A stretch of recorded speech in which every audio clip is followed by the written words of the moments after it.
Right, class. So in this video, we're going to be looking at how to find the critical value, which is often symbolized like this. And we'll also be looking at how to find margins of error. So to start off, let's talk about the critical value. First thing, what is the critical value? So when you're doing a study and you're trying to test an average against what you believe the population to be, you pick a critical value to decide like what your cutoff is going to be. Essentially, like one of the things you're deciding with your critical value is the amount of like acceptable risk that you want. So, for example, in the problems that we see, they say, they may say, find a critical value. So this z with an alpha halves that will give you a confidence interval. Okay, so a confidence interval of, and I don't know, let's just say 70%. Okay, let's say that you want to be able to say with 70% certainty that your given statistic is correct, right? So essentially what we're saying is what critical value or what z value lines up with a confidence interval of 70%. And what that looks like is, again, we're dealing with normal distributions here, right? All of this is always about normal distributions. This 70%, what we're saying is at what two z values, right? So z, we'll give the proportion under the normal curve, or the proportion be 70% in here, right? That's what essentially we're looking for. At what z value will bracket or bound 70% of the data, or like 70% of the population you're sampling, right? Because this is, that's what this stuff is all about, right? We have some population, and we take a sample. We're interested to see if we can, use the sample we have to describe the population we're looking at. Okay, and so what the normal curve says is, hey, look, here's all the area under the normal curve, everything represents 100% of the population, right? Everyone that's in here falls somewhere within the normal curve, right? Some of them are out here on the edges, some of them are in here closer to the mean, right? But what we're looking at is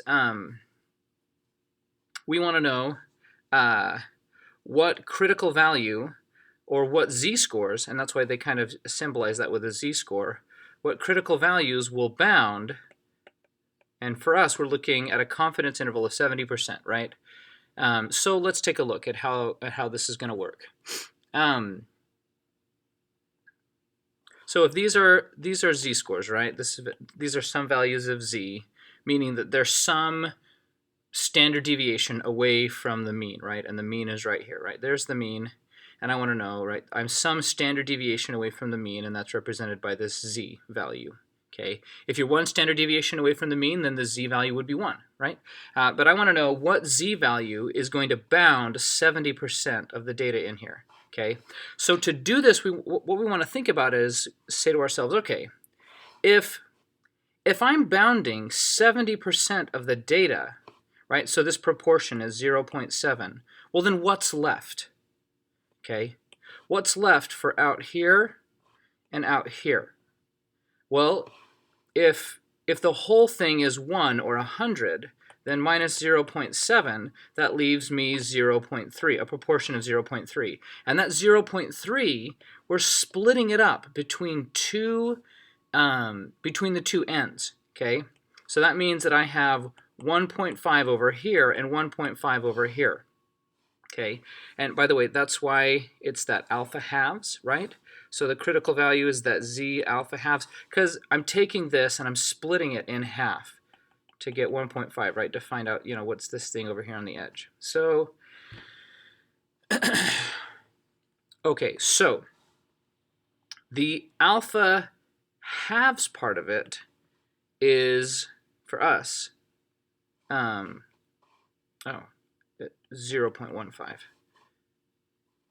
0.15, 0.15, because they're proportions. So the alpha halves part of it is 0.15, okay? And we'll talk a little bit about what alpha is in a second. It's a very, so, okay, quick little digression, but alpha is called the significance level. And we'll see in some example problems later like what that means and why it's important to us. But for right now, we just know, okay, alpha is the significance level, and I can find, I'm trying to find a z-score or a critical value to match a confidence interval of 70%. And that correlates to an alpha halves value of 0.15.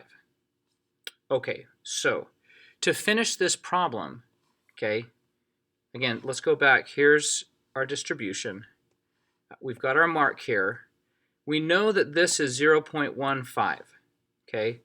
And then I've got another mark here. This is 0.7, and I've got 0.15 here, okay? So if I look, to the right of my mark is 0.15. Well, what's to the left of my mark? Well, 0.85 is to the left of my mark, right? So what this is saying is 85% of my data is to the left of this mark. And that's going to be important for us, okay? Because when we use our z-tables, right, the z-tables look at the standard deviation and they say, okay, what z-value has a given amount of the distribution to the left, okay? And I can use the z-table to find out what that z-value is if I know what this area is. So let's hop over to our z-table, and I didn't add my z-table in. So let me grab, I want this one is the one I want. Okay, so that works. So here's my z-table, and again, so so my proportion value is 0.85, right? I have 85% of the distribution is to the left of whatever this z-score is. Okay, so let's head over here and find out where that is. So I'm going to be looking here in the body of the table where the proportions are, and I want 0.85. So this is 0.81, 0.81, so that's not enough. I go here, right, that's still not enough. Okay, so 0.85, oh, look at this one. That's 0.848, and this one is 0.850. So it's super close to whatever this is. So then I come here, okay, so what z-score is that? Well, that's a z-score of 1 point, it's not point, oh wait, well it's 1.0. It's 1.0, but it's not 0.00, it's not 0.01, it's not 0.02. It's somewhere in between 0.03, somewhere in between 1.03 and 1.04, right? Because if you look at these values, this one matches 0.8485, and this one matches 0.8508.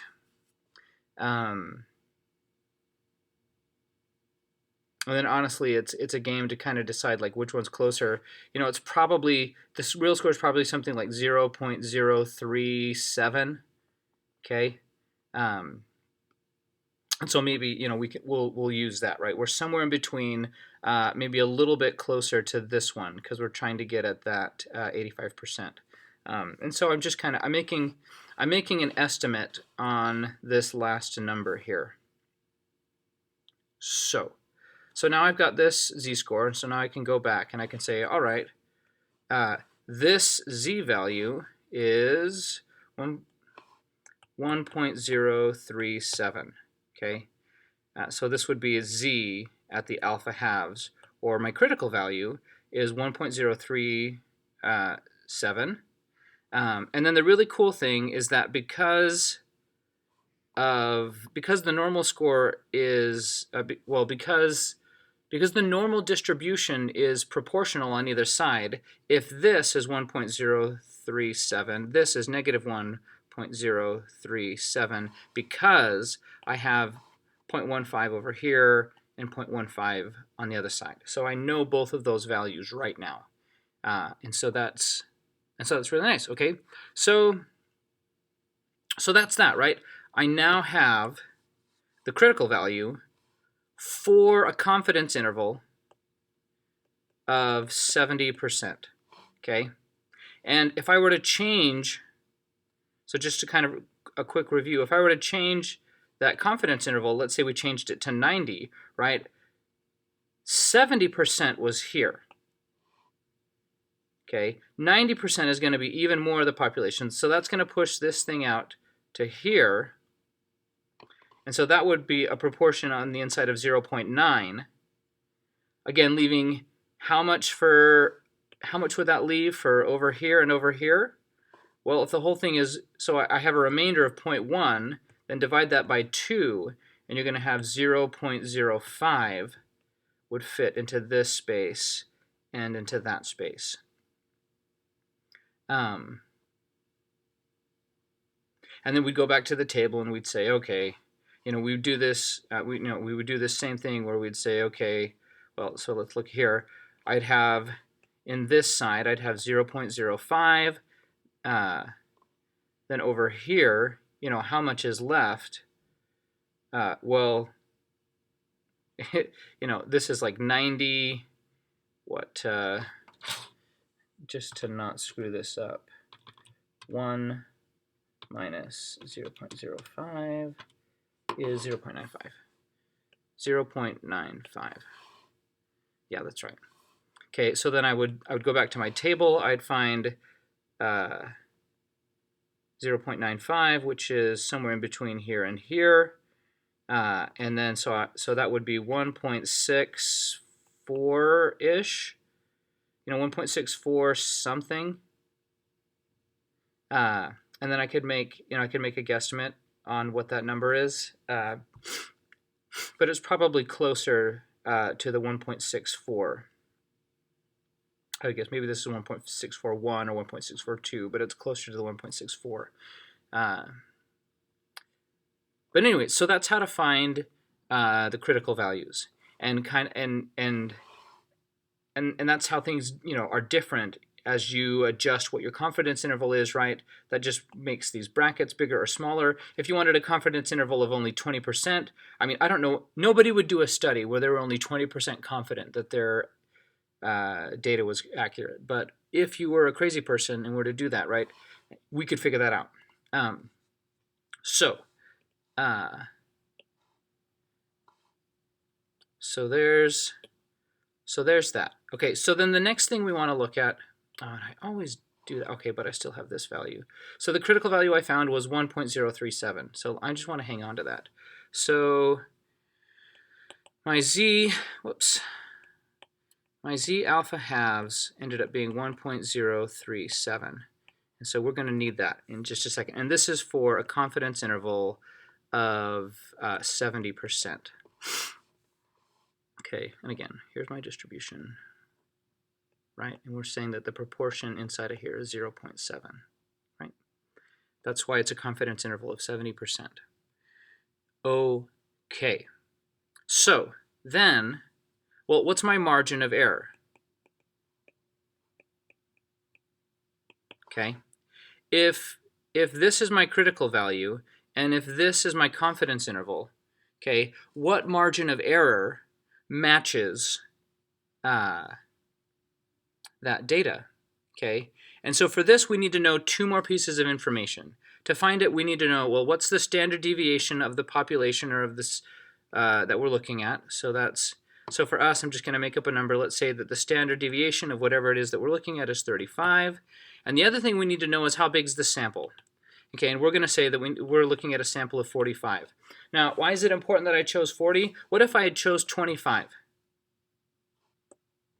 Could we do any of this stuff we're doing with a sample of 25? And well, the answer is no, right? The book says that at minimum, we need a sample size of at least 30. So 45 hits that mark, okay? So I've got my standard deviation. I have my sample size. And then the first thing I need to do is we need to calculate something that's called the standard error, okay? And the standard error, the calculation for it looks like this. You're going to take the standard deviation and divide that by the square root of the sample size. Okay, so 35 divided by the square root of 45. Again, just whip your calculators out. 35 divided by the square root of 45. Oh, make sure you push the right button in your calculator.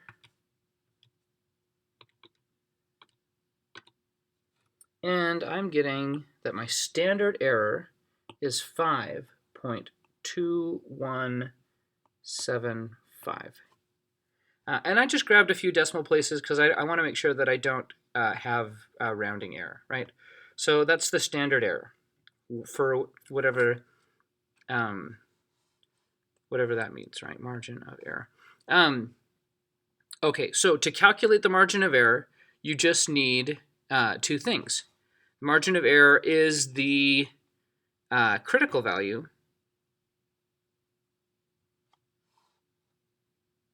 so the z alpha halves times the standard error. Okay, so I'm going to take the critical value I got, 1.037, and I'm going to multiply that by the standard error I calculated, 5.2175. So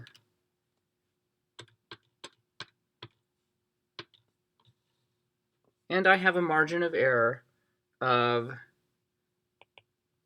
5.41. Okay. And so that's how you find margins of error. Really simple, pretty straightforward. And sometimes you may need to find the critical value, but you just take the critical value, multiply it by the standard error, and for the standard error, you just you use this equation here, and then you get your number, right? And then that's your margin of error. Okay, and we'll end up using the margin of error in a little bit when we construct confidence, like a different type of a confidence interval. So, but this is how to do that stuff. Quick look at what the critical value is, sneak peek at the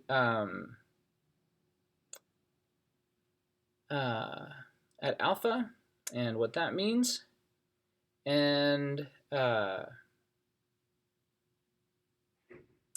a look at how to find margins of error. So take a look at this. Again, if you have any questions, let me know. Thanks, everybody. Bye.